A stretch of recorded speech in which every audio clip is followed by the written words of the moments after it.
Assalamu alaikum dostlar. Bizning kanalımıza katkı like basmayı unutmаңыздар. Алдында сіздер менен дагы кызыктуу аңгемелер менен бөлүшмөкчүбүз. Бисмиллахир-рахманир-рахим. Аллага көптөн шүгүрлөр болсун. Жана пайгамбар Мухаммад саллаллаху алейхи вассаламга салат жана салаттар болсун. Аллага шүгүрлөрдү айталы. Сиздерди биздерди мусулман баласы кылып жаратканына иншалла.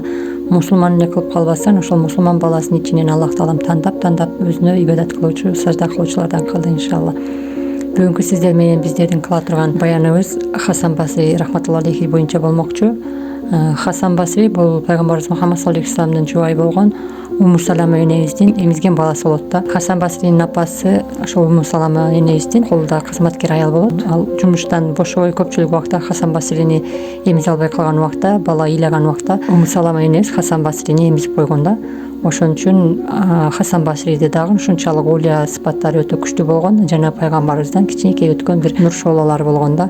Ошол Хасан Басри бир күнүндө жума намазына чыгып жатып, аялына айтат: "Мен үйдөгү чапанымды, селдемди алып берчи" дегенде, аялы камыр кылып жаткан болот да. Кол бошобой калат. Атасы дейт: "Колум бошобой калды, өзүңүз алып алыңызчы" дегенде, Хасан Басри таң калат да, эмнеге мындай болду? Анан таарынып калат, бербей койду мейли деп, анан өзү алып кийип кетет. Сыртка чыгып эшегин минейин десе, эшеги дагы жана Хасан Басриге бой бербей өзүнчө тоңкуйт да. Анан бул эмнеси деп анан таарынып калат, аялы менен эшегине таарынып. Хасан Басри келип, анан жума намазын окуп, кандай окуп бүткөнүн билбейт да, ошолорго таарынган акыбалда окуп жатып, анан эл тарайт. Жумадан тарагандан кийин ошол мечитте жатып, бир аз көзү илинип кетет. Илинип кетсе, түшүндө Аллах таала кирет да, түшүнө. Караңыздар кандай өлү адамдар болгон да.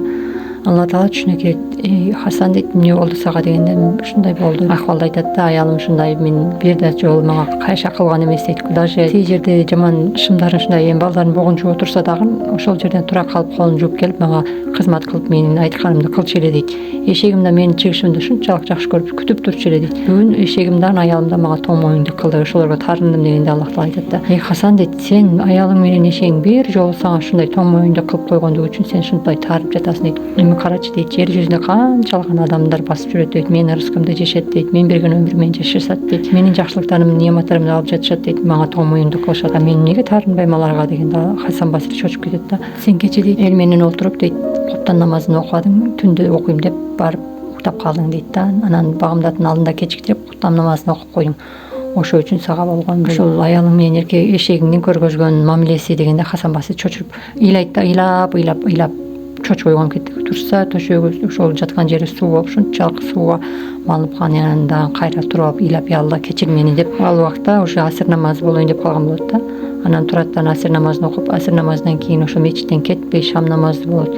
Шам намазынан коптонго чейин эч бир кетпестен ошол кечеги окулбай калган, окуган эми, бирок кечкирип окуган коптон намазынын казасын окуй берет, канча окуганын өзү билбейт. Анан ошентип коптон намаздан кийин да калып, анан намазын окуп бүтүп, ушунчалык Алладан уялат да. Алладан уялып башын жерге салып чыкса, эшеги дагы Хасан Басри ушунчалык жакшы көрөт да эшеги дагы, анан жакшы мындай күтүп алат да эшеги дагы. Анан үйүнө буга өзүнчө эме окуп калат: "Мени Аллах таалам менин намазымды кабыл кылган окшойт" деп. Анан бирок толук ишенбей үйүнө келсе, аялы дагы күтүп, эшикте күтүп турат да.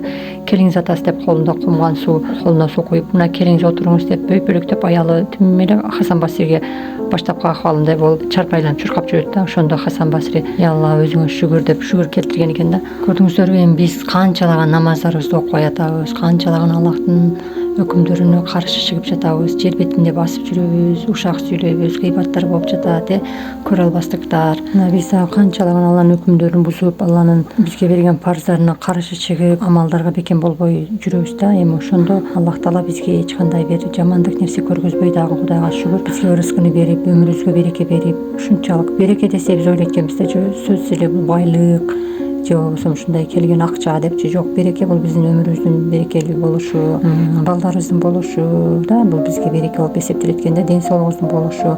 Эми айтат го, ким Аллах менен жарашкан болсо дейт, бул дүйнөдө жашоосунда дагы баары менен жарашат дейт да. Эми мына азыркы убакта караңыздар, ата менен бала бир үйгө батпайт, эне менен кыз бир үйгө батпайт да.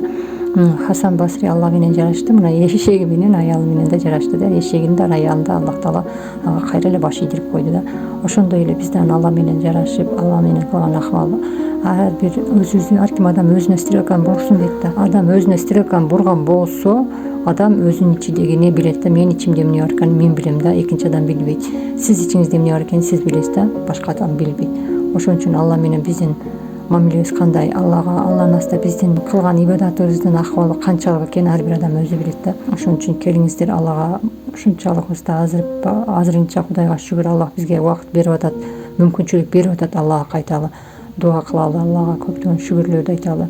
Ар бир акыбалда Алла менен байланышта бололу. Адам дейт ар дайым өзүн тааныш керек дейт да. Адам деген өзүн таанып билиш керек дейт, өзүн көрүш керек дейт, өзүнүн китебин биринчи таанып окуп чыгыш керек дейт. Өзүн окуй албаган адам эч качан башка адамдын китептерин окуй албайт дейт да. Өзүн окуй албаган адам дейт, бул Аллахтын бизге берген ааламдагы жөнөкөй эле бир мындай эле элементарный нерселерди да окуп үйрөнүүсү бул сабатсыз бойдон калат дейт. Ошон үчүн Аллах таалам бизге мүмкүнчүлүк берип жатат. Өзүбүздүн китебибизди ачып окуй эле, кандай амалдарды кылып жатабыз Аллах гана билүүчү. Аллахым сиздер менен бизерге иншалла эртең амал дептерибизди оң колубуздан берүүчүлөрдөн кылсын.